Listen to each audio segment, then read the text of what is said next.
और सुकमा में नक्सलियों के बड़े हमले में 3 जवान शहीद हो गए हैं, जबकि 15 जवान घायल हुए हैं। जवाबी हमले में 6 नक्सलियों के भी मारे जाने की सूचना मिल रही है। घायल जवानों को बेहतर इलाज के लिए रायपुर लाया गया है। कल रात सीएम विष्णु देसाई और डिप्टी सीएम विजय शर्मा ने घायल जवानों से मुलाकात की है।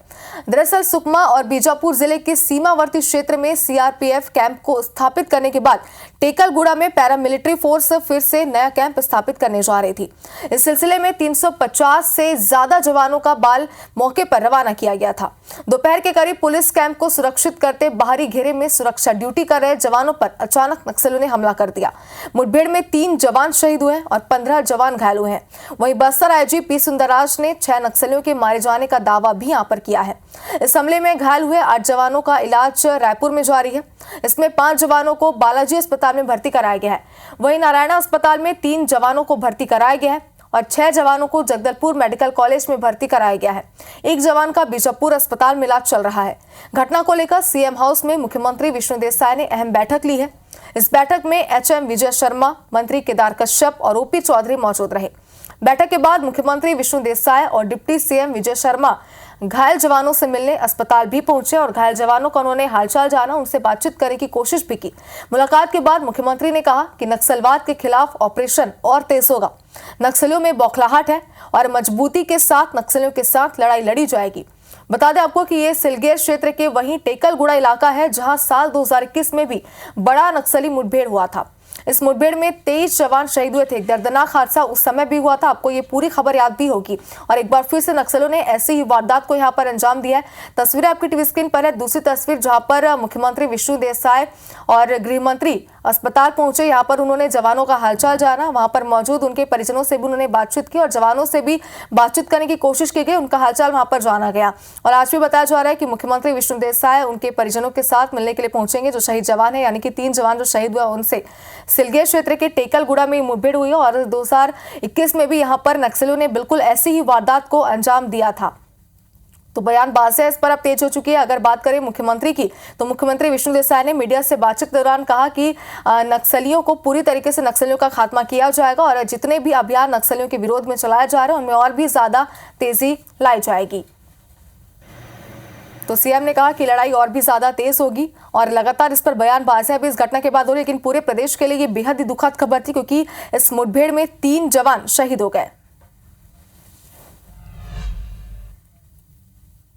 कायराना हरकत नक्सली कर रहे हैं। हमारे जवानों में भी बहुत मजबूती के साथ मुकाबला किया है। डबल इंजन की सरकार है, निश्चित रूप से लड़ाई मजबूती के साथ लड़ना हम लोग शुरू कर दिए हैं जब से हमारी यहाँ पर सरकार बनी है, और आने वाले समय में बिल्कुल नक्सलवाद को ख़त्म करके रहेंगे। टेकलगुड़ा ऐसा स्थान है जहाँ पर कैंप स्थापित हो रहा है, तो पुलिस का कैंप नहीं है, वो विकास का कैंप है। अब नक्सलियों की मांद में घुसने की बात है, अब नक्सलिज्म को समाप्त करने की बात है। नक्सलियों को काफ़ी हानि भी हुई है, उसके बारे में कुछ दिनों में पता चल जाएगा। जो वीडियो फीड आ रहे हैं वहाँ पे दिखाया जा रहा है कि नक्सली काफ़ी डेड बॉडीज़ अपनी उठा के लेके जा रहे हैं वहाँ पर। और इसके अंदर हमारे टोटल 15 जवान को स्प्लिंटर्स की और बुलेट की इंजरीज आई हैं। 3 जवानों को शहादत हुई है, मैं उनकी शहादत को नमन करता हूं। और जो घायल जवानों हैं उनको जल्दी से जल्दी अच्छा उपचार मिले। घटना के बावजूद हमारा इरादा मजबूत है, हम पीछे नहीं हटेंगे। वो कैंप यथावत स्थापित रहेगा और आने वाले समय और मजबूती से माओवादी के खिलाफ लड़ाई लड़ने के लिए ये कैंप एक महत्वपूर्ण भूमिका निभाएगा। मलकित से बात हुआ तो उसका कहना है कि सर 500 से भी ज़्यादा नक्सली थे और काफ़ी चारों तरफ से फायरिंग हुआ था, और उसके बावजूद भी जो जवानों ने डट करके मुकाबला किया, तब वो वहाँ से जो है नक्सलियों का घेरा तोड़ा और नक्सलियों को वहाँ से भगाने में जो है सफल हुई। और उनका ये भी कहना है कि काफ़ी संख्या में नक्सलियों की भी जो है मरने की जानकारी है। और चलिए इस पूरी खबर पर और भी ज्यादा जानकारी के लिए हमारे 2 संवाददाता हमारे साथ जुड़ चुके हैं। राजधानी रायपुर से सौरभ सिंह परिहार हमारे साथ जुड़ गए, नरेश हमारे संवाददाता हमारे साथ जगदलपुर से जुड़ गए हैं। सबसे पहले नरेश का रुख करेंगे। नरेश, पूरे मुठभेड़ को लेकर जानकारी आपसे विस्तार से लेंगे, लेकिन जो 3 जवान शहीद हुए हैं, जो कि पूरे प्रदेश के लिए बेहद ही दुखद खबर है, आज उनका अंतिम संस्कार किया जाएगा, इसके लिए क्या तैयारियां की गई है? देखिए, ये करणपुर 201 कोबरा का बेस कैंप है और यहाँ पर ये अंतिम जो विदाई है जवानों को यहीं दी जाएगी। प्रदेश के मुख्यमंत्री और गृह मंत्री दोनों कुछ देर में बस्तर पहुँचने वाले हैं और लंबे समय के बाद इस तरह से जो टेकलगुड़ा इलाका है यहाँ पर ये कैंप स्थापित करने की कोशिश पुलिस कर रही है, क्योंकि 2021 में आपको ध्यान होगा कि यहीं पर 23 जवानों की शहादत हुई थी। तो इस वजह से ये काफ़ी स्ट्रेटेजिक लोकेशन है, माओवादियों के आधार इलाके का क्षेत्र है जहाँ पर एक स्वतंत्र कॉरिडोर है माओवादियों का, और ये कैंप यहाँ बन जाता है। तो जो बैलाडीला के पीछे का हिस्सा है जो लंबे समय से सरकार और प्रशासन से अछूता रहा है, वहाँ तक सरकार की पहुँच होगी और यहाँ पर इकोनॉमिक तौर पे भी माओवादियों को नुकसान उठाना पड़ेगा। तो इस वजह से इसको बहुत तैयारी के साथ किया जा रहा है। और अगर पिछले कुछ दिनों में देखें आप, तो जिस तरह से केंद्रीय गृह मंत्री हों, प्रदेश के मुख्यमंत्री हों, उन्होंने साफ कर दिया है कि निर्णायक लड़ाई की तरफ हम माओवादियों के खिलाफ बढ़ रहे हैं और इसका जो केंद्र है वो बस्तर है।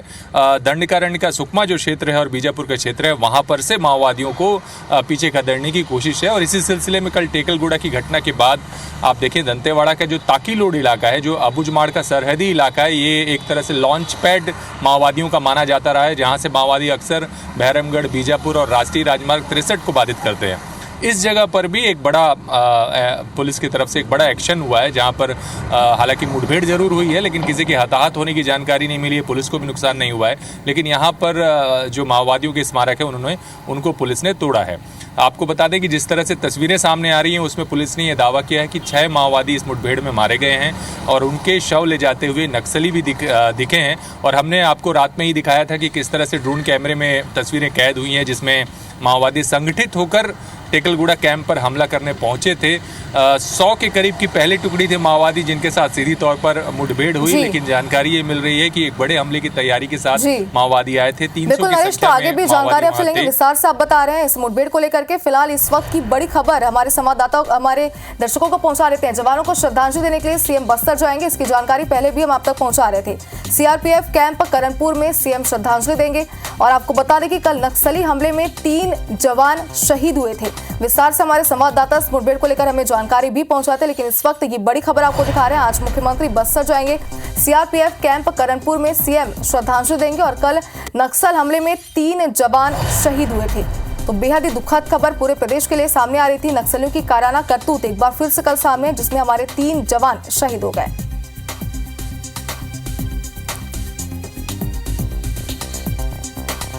चलिए, हमारे संवाददाता सौरभ सिंह परिहार राजधानी रायपुर से लगातार हमारे साथ जुड़े हैं। सौरभ, आपसे सबसे पहले तो यही जानना चाहते हैं, जितने जवानों को रायपुर में रेफर किया गया अस्पताल में, उनकी इस वक्त क्या स्थिति बनी हुई है, क्या जानकारी अब तक से आई है अब तक?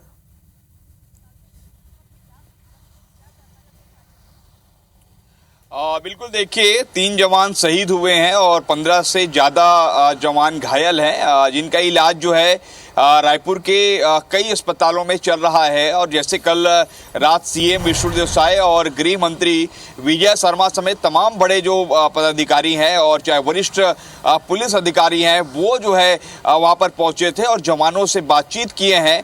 और दरअसल आप देखिए कि किस तरीके से घटनाएं जो है लगातार बढ़ रही हैं। जो है इससे पहले भी एक घटना सामने आई थी, उसमें भी जवान के शहीद होने की खबर सामने आई थी। आप देखिए कि सुकमा और बीजापुर के जो सीमावर्ती इलाके हैं, जो बॉर्डर का इलाका है टेकलगुड़म जो है, वहां पर ये घटना हो रही है। और कहा जाता है कि नक्सलियों का ये जो है सक्रिय एरिया है, जहां पर नक्सली के बड़े लीडर रहते हैं। और ऐसे में जो है वहां पर सरकार आप देखिए कि कैंप खोल रही है। कैंप भी पूरी तरीके से बनाया जा चुका है और कैंप का ही ये पहला दिन था, ये कहा जा रहा है। और वहां पर जब गश्ती कर रहे थे तब ये जो है घटना हुई है। और निश्चित रूप से सरकार इससे पहले भी जब कांग्रेस सरकार रही है तब भी घटना हो रही थी, अभी बीजेपी की सरकार आ गई है तब भी घटना नहीं रुक रही है। ऐसे में कहीं ना कहीं आपको याद होगा कि इससे पहले भी जो गृह मंत्री अमित शाह है वो जो है बैठक लिए थे, जो नक्सल इफेक्टेड जो राज्य है उनके मुख्यमंत्रियों से, उनके डीजीपी से जो सीधे चर्चा किए थे। लेकिन समाधान जो होना चाहिए वो समाधान नहीं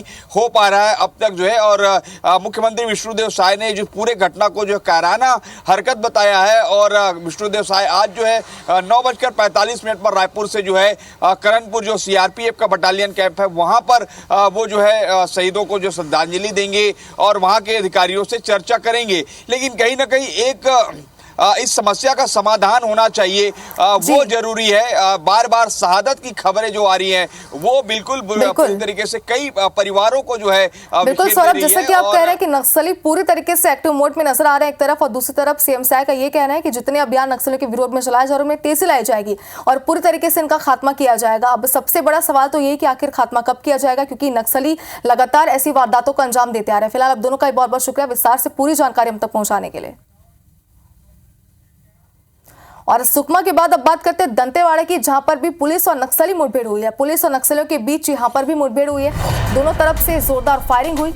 जवानों को भारी पड़ता देख नक्सली यहां से भाग निकले। मौके से पुलिस ने आईडी और स्पाइक बरामद किया है। जंगल में नक्सलियों ने सुरंग भी बना रखा था और 100 मीटर से ज्यादा बड़ी सुरंग का पता चला। तस्वीर आपको टीवी स्क्रीन पर है। 100 मीटर से ज्यादा ये लंबी सुरंग है, जिसे देखकर जितने भी जवान वहां पर थे, जितने भी पुलिस वहां पर थे, उनकी आंखें भी पूरी तरीके से वो भी सदमे में आ गई, क्योंकि इतनी लंबी यहाँ पर सुरंग थी। किस वजह से नक्सलियों ने सुरंग बनाई थी, ये भी सबसे बड़ा सवाल यहाँ पर उठता है, जिसकी तलाशने की कोशिश लगातार की जा रही है। तस्वीर आपको टीवी स्क्रीन पर है। जंगल में नक्सलियों ने यहाँ पर सुरंग बनाई थी। कई तरीके के कयास भी सुरंग को लेकर लगाए जा रहे हैं।